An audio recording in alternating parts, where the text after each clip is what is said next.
And welcome into the Bill Tierney Show here on ESPN Denver 1600. I'm Rod Sharon, joined every Wednesday evening at this time by the head coach of the defending national champion Denver Pioneers men's lacrosse team, Bill Tierney. Coach joins us via the phone this evening. And Coach, congratulations on a big win. How you doing? Good, Raj. Thanks. It was an interesting one, and I'm sure we'll get into it, but it was wild.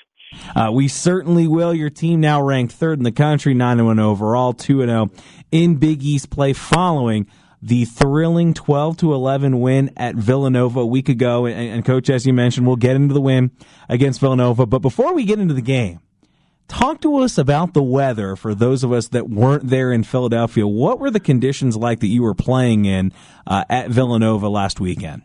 Well, it was I've never seen anything like it. It was, 3 to 4 inches of snow on the ground.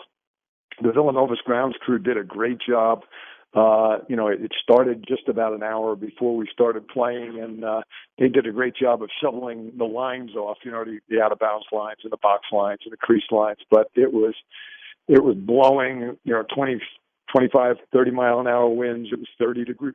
It was snowing as hard as you can get it to snow, and it really made the game a debacle, to be honest with you. It might have turned out 12-11 had we played in sunny and 70, but it was just more of survival than anything else. And for anybody who missed it, from what I'm hearing from weather reports, they might be able to see what happened come this Saturday at Peter Barton Stadium.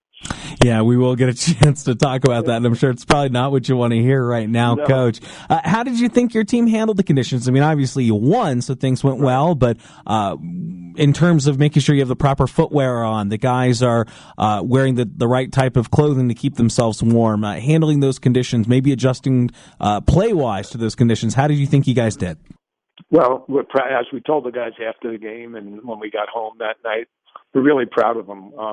We did have to shorten our bench a little bit because that third midfield and fourth and fifth attackmen and fourth and fifth defensemen, when we were turning and looking at them, thinking about putting them in the game, they were frozen. They were standing on the sideline, literally frozen. As you know, in lacrosse, everybody's wearing shorts, and the gloves aren't really gloves to protect you from the cold. And we just felt like at that point, okay, let's just play these 17 or 18 guys that are warm enough anyway and get it going. So that was a strategical change. We always like to play a lot more guys than our opponents, but we just felt like we couldn't do that, and the kids handled that very well. Our bench stayed into the game.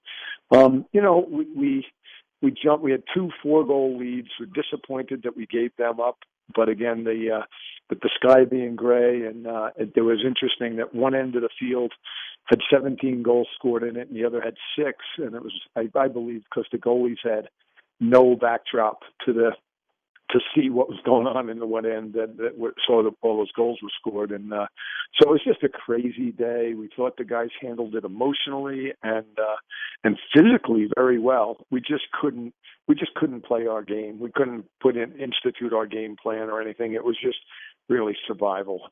How much of the scoring do you attribute to the two offenses, and how much do you attribute to the elements?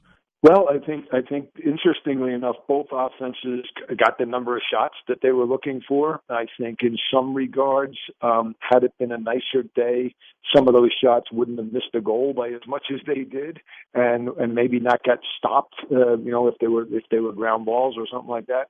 On the other hand, some went in that probably wouldn't have gone in on a nice day because the goalies literally, had the wind in their face, the snow in their face, a gray backdrop, and guys realizing that, hey, if I just get my hands free and take a good shot here, there's a chance he may not even see it. And so you had some goals that would have been scored had it been a nice day, others that wouldn't have been scored, and that's why I said it might have been a higher scoring, but it probably would have still been a one-goal game. They played really, really well.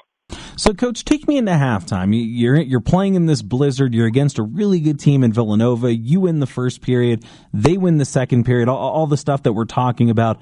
What conversations go on at halftime? Is it just simply, hey, guys, how do we deal with this? Are there strategic adjustments that you're trying to make? Or is it just trying to keep everybody's optimism and spirit up that don't worry about it, we're going to be okay?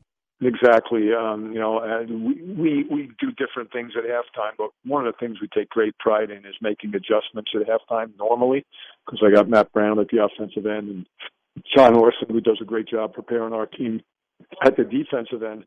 Honestly, there wasn't much of that because there was nothing you could do. It was just a matter of breaks and hustling and everything else. But you're absolutely right. At the first thing I said at halftime, what to Brownie and to John was, we got to just stay positive with these guys. It's so fluky how goals get scored. There's no way to pin, an expectation on what might happen. So let's just jazz them up. Let's just keep them, knowing that we have confidence in them, keep them positive and keep them hustling and trying to make simple plays and keep it as simple as they could. I think that was probably the only strategic message was don't try to do some of the things that you can do. If you're Zach Miller, you don't need to throw underhand fakes out here on a day like today. Just shoot the ball. And he did, and so we just felt like it was reminding them to keep it simple, reminding them that we believed in them, and reminding them that we were going to win the game come hell or high water. Well, Coach, whatever you did at halftime certainly seemed to work. You come out of the gates, Connor Cannizzaro, 3 consecutive goals, and you build up a 10-6 lead. At that point, are you thinking you've got the game in hand, or again with the weather and that end of the field, at least at this time, are you thinking, boy, it's just begun as we head into the fourth? Yeah, we had enough experience in the game. Normally, I would say if we, a third quarter has been something we've been working on. We talked about that last week on our show, and it really came out well. They they reacted to our halftime, and they did a great job, and they came out. But we had already had enough history with the wind blowing the way it was, and that many goals getting scored at one end, and knowing that the fourth quarter they were going toward that end, that we were still in for a long afternoon. The final 15 minutes couldn't have gone any slower.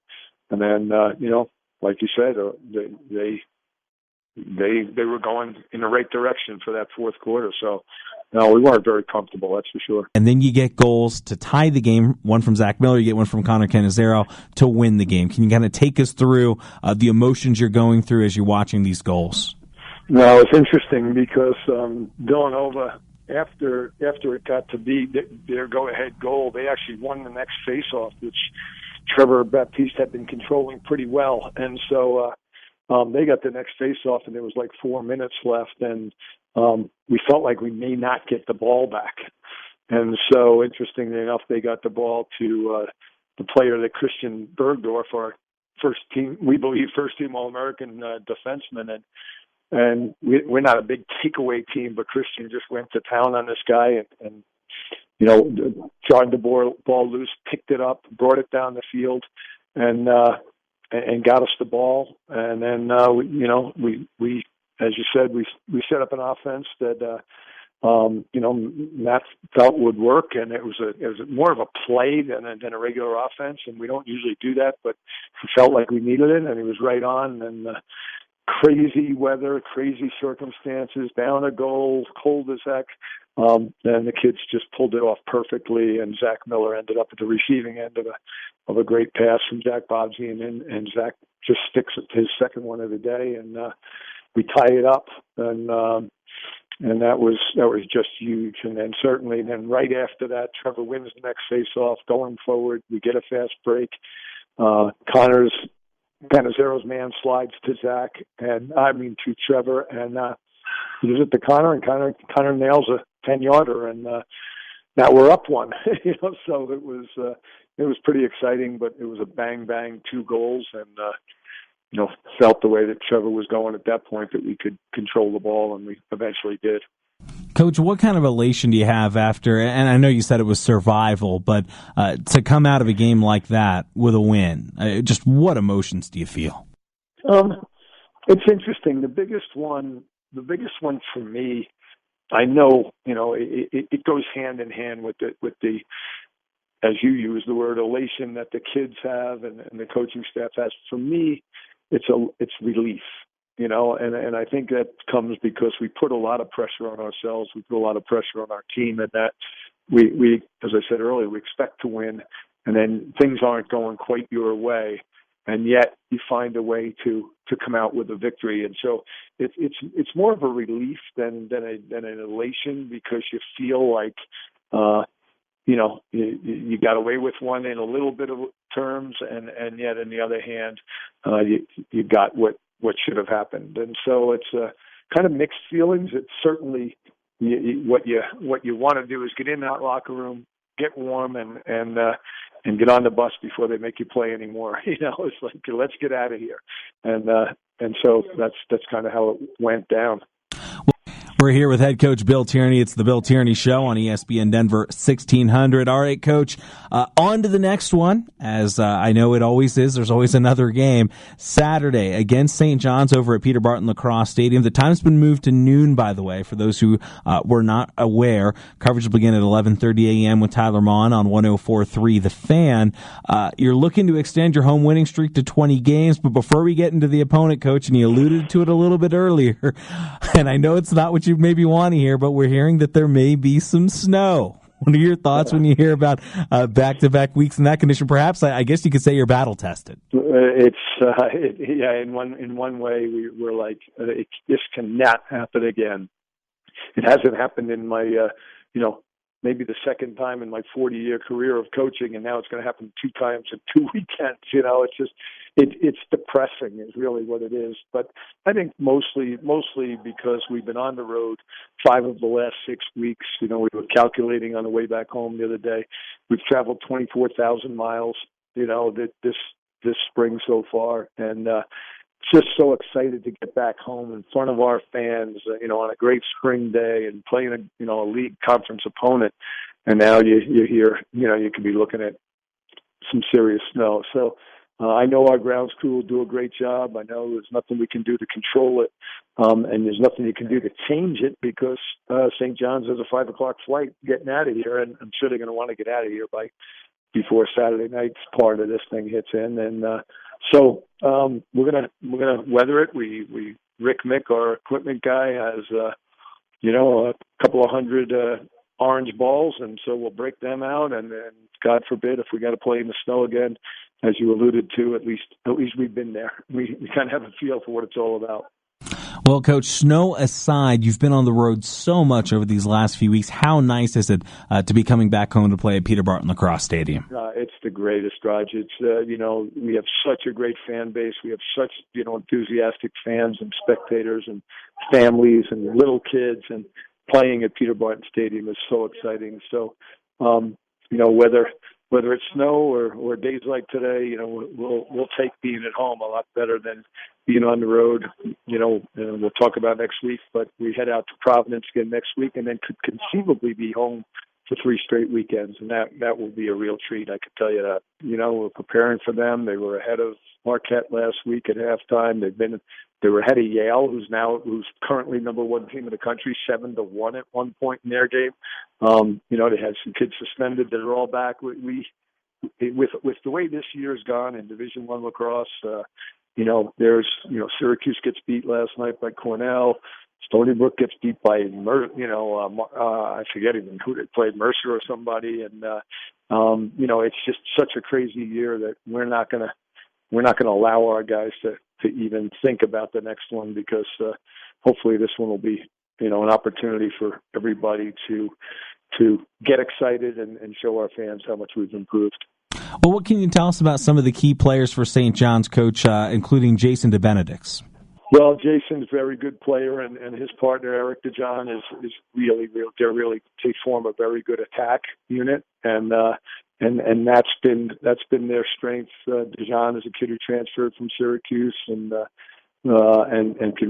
can both put the ball in the back of the net. Our plight for them is that they play a lot of different players. They play kind of a unpredictable kind of defense, and so and they battle at the face-off X. The key again, as always in lacrosse, is can we jump on a lead? Can we get Trevor to win the face-offs? And can we get Alex to make saves? And if those things happen, then we always feel comfortable. But we feel really good about the combination of being back home and knowing that the guys who practiced well is starting to get excited about taking a look at the end of the year. We try to keep focused on this week, but it's exciting now. Everybody starts looking at the standings, looking at the results of other games, and starting to predict kind of where you might be, and you can't miss a step with that.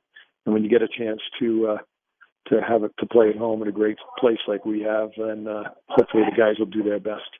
And, Coach, as we get ready for St. John's, their coach, Jason Miller, he's been there 10 seasons. What can you tell us about his style that we need to be ready to watch for this weekend? Well, Jason's a tough guy. He's a guy, it's funny, all the coaches, every coach in the Big East grew up on Long Island except for Jason, and he's the only one coaching on Long Island. But Jason's a UMass guy, and they are blue-collar guys. He's a very good coach. He's a great guy. He's into the Big East, into college sports, and into his team. It's just they lost some people last year. They graduated and fell on some hard times early this year, but he's enthusiastic, and he's always got him. He's always got something up his sleeve. So you got to prepare for the unpreparable and be ready for anything. But he'll come in, he'll have his guys jacked up for a chance to beat the defending champs, and he'll be ready for us. Well, Coach, we wish you the best of luck, and we'll see you next week right here on the Bill Tierney Show.